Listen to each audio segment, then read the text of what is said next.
முள்ளும் மலரும். அதுதான் நம்ம இன்னைக்கு பார்க்க போற படம். பாசம் மலர தூக்கி சாப்பிடுற ஒரு அண்ணன் தங்கச்சி படம்.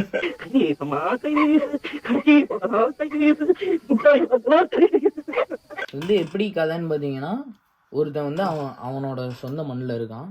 வெளியிருந்து ஒரு ஆள் வரான். வெளியாள் வந்தோடனே அவனோட இதெல்லாம் அடக்குறான்.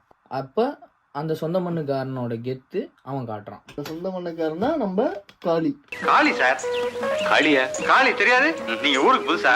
முழுக்க பார்த்தீங்கன்னா ஒரு மிஸ் அண்டர்ஸ்டாண்டிங் பேஸ்டான ஒரு படம். அதை எவ்வளோ ஒரு ஃபேமிலி எமோஷன்ஸோட சூப்பராக மகேந்திரன் காமிச்சிருப்பாரு. மகேந்திரன் யாருன்னு உங்களுக்கு தெரியாது. யார் தெரியுமா? சாவை விட மேல பெருசா நான் ஒரு தண்டனை அவன் தான் மகேந்திரன், அந்த படத்தோட டைரக்டர். அப்புறம் வாசிக்கிறோம் என்ன வாசிங்க சாமி வாசிங்க. இந்த சீனை பத்தி வந்து நீ என்ன நினைக்கிற? ரஜினியோட பர்ஃபார்மன்ஸை பற்றி சொல்லியே ஆகணும். ரஜினி வந்து எப்படின்னு பார்த்தீங்கன்னா, அந்த அவனோட ஏரியாவில் அவன் வந்து ஒரு டான், அவன் வந்து ஒரு பெரிய கை. அதாவது பெரிய கைன்னா அந்த ரவுடித்தனம் பண்ற ஆள் கிடையாது. அந்த கிழவிக்கு எங்கேயாவது ஒரு நாளைக்கு 2-3 கிடைக்க மாதிரி ஒரு வேலையை பாரு.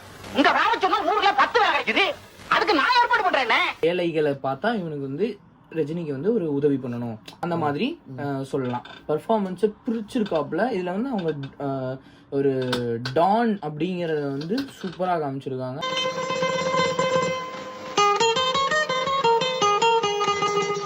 சார் யாரும் சொல்லலையே.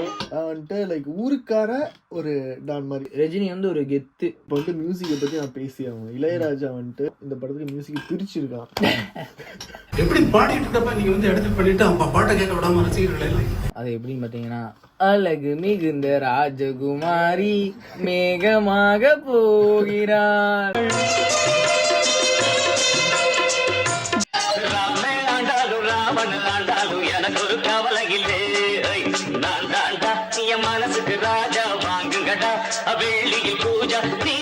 இப்ப என்ன பார்த்தீங்கன்னா, இந்த பாட்டை இப்போ வரைக்கும் எல்லா படத்துலையும் வந்து ரீக்ரியேட் பண்ணி யூஸ் பண்றாங்க.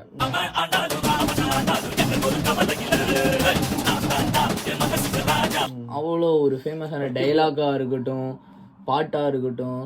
இப்படி இது வந்துட்டு ஒரு கிளாசிக். யாரோட சோர்ஸ்? தலைவர். ஏன் இப்படி எல்லாம் பேசுற? நீ நினைக்கிற மாதிரி ஆள் இல்லைனா நான் சொல்றதை நம்பு. பரவாயில்ல சார், உங்க இடத்துல நான் இருந்தாலும் இப்படிதான் நடந்துக்குவேன். கேவலம் நாம எல்லாம் மனுஷங்க தானே. காளி, பரவாயில்ல சார். என்னாச்சு சார்? 2 கையும் 2 காலும் போனா கூட காளிங்கிறவன் பொழிச்சுக்குவான் சார். கெட்ட பைய சார் அவன். ரஜினி அந்த டைலாக் கடையில விட்ட கேப்பு தான் அதோட ஹைப்பே. டைகருக்கா ஹுக்கும்லாம் ஒன்றும் இல்லை. இந்த கெட்ட பையன் சார் இந்த காளி அம்மால, அது தாண்டா டைலாக். சீரியஸா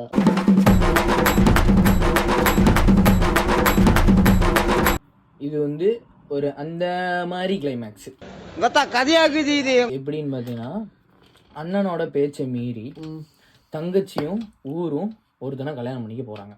அது அண்ணனுக்கு பிடிக்கல. அண்ணங்காரன் கோச்சுக்கிட்டாப்புல, கோச்சுட்டு நிக்கிறாப்புல. நாங்க எல்லாரும் வள்ளி நல்லா இருக்கணும்னு ஆசைப்படுறோம். வள்ளி சந்தோஷமா இருந்தா போதும். வாங்க, இது வாங்க சொல்றேன். இனி நீ பிரிவாக வாங்கிருந்தேன், நாங்க யாருமே மூஞ்சியும் முடிக்க மாட்டோம். என் உயிர் வேலை விட்டு போறமாக இருக்கு.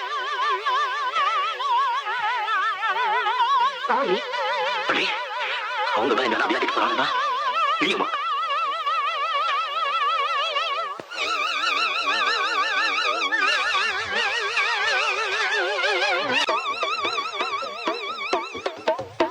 அந்த பெருமையும் சந்தோஷம் போதும் சார், சாகிற வரைக்கும் எனக்கு. அந்த கர்வத்திலையும் திமிர்லையும் நான் இப்ப ஒரு காரியம் பண்ண போறேன். முத்துச்சாமி அம்பலத்தோட மகளும் என்னோட ஒரே தங்கச்சியுமான வள்ளிய உங்களுக்கு கல்யாணம் பண்ணி வைக்கிறதுக்கு நான் மனப்பூர்வமா சம்மதிக்கிறேன். இப்ப புரிதா நான் ஏன் பாசமலரை தூக்கி சாப்பிட சொன்னேன்ட்டு. தங்கச்சி வந்து அண்ணன் மேல இருக்கிற பாசத்துல வந்து திரும்ப ஓடி வந்து கட்டி பிடிச்சி அண்ணன் தான் வேணும் அப்படின்னு சொல்லிட்டா. அண்ணனுக்கு என்னன்னா, என் தங்கச்சி என்னை தேடி வந்துட்டா, எனக்கு அந்த சந்தோஷம். அண்டர்ஸ்டாண்டிங்.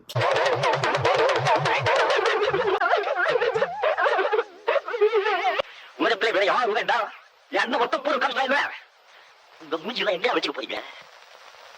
அப்ப அண்ணன் வந்து என்ன பண்றாப்புல, என் தங்கச்சி என்கிட்ட வந்துட்டா, அந்த சந்தோஷம் எனக்கு போதும், என் தங்கச்சி நீ கட்டிக்கோ. பொண்டாட்டிக்கு கூட அந்த அண்டர்ஸ்டாண்டிங் இல்ல தங்கச்சிக்கு. ஆனா பொண்டாட்டி வந்து ஒரு தரமான கேரக்டர் இந்த படத்துல. சூரரை போற்ற பொண்டாட்டி மாதிரி, மயக்கம் என்ன பொண்டாட்டி மாதிரி, அந்த மாதிரி ஒரு நல்ல ஒரு சூப்பர் பொண்டாட்டி. கிளைமேக்ஸுக்கு ஒரு பேக்ரவுண்ட் மியூசிக் போட்டிருக்கான் பாரு, ஆமால.